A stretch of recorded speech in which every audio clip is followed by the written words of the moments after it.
Badan Pengawas Pemilu melalui Panitia Pengawas Pemilu Kecamatan Ciberem, Kota Sukabumi, lakukan sosialisasi pengawasan pada Pilkada serentak tahun 2024 dengan tema Pilkada berkualitas, berintegritas, bermartabat, dan berkepastian hukum. Bertempat di Gedung PGRI Center pada hari Sabtu 20 Juli 2024. Selain jajaran Forkopimcam wilayah Ciberem, kegiatan tersebut juga dihadiri oleh beberapa perwakilan dari setiap lapisan masyarakat yang berada di wilayah Kecamatan Ciberem, serta perwakilan dari Badan Pengawas Pemilu Kota Sukabumi juga nampak hadir dalam kegiatan sosialisasi tersebut.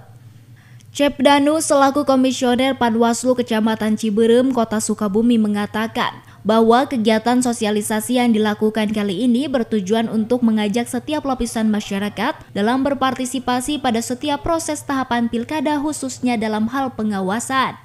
Sosialisasi kali ini bertujuan untuk mensosialisasikan setiap tahapan yang berjalan pada pemilihan kepala daerah, terkhusus yang sudah masuk ke tahapan sosialisasi pertama, yaitu tahapan pemutakhiran data dan penyusunan daftar pemilih. Poin-poin lain yang disampaikan oleh kami dari Bawaslu, khususnya di Panwaslu Kecamatan Ciberem adalah keikutsertaan masyarakat dalam hal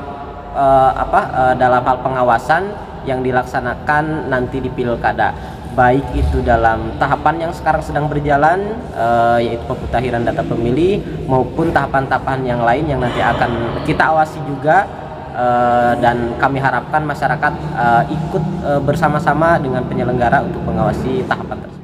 Dari Kota Sukabumi, Tim Liputan MGS TV melaporkan.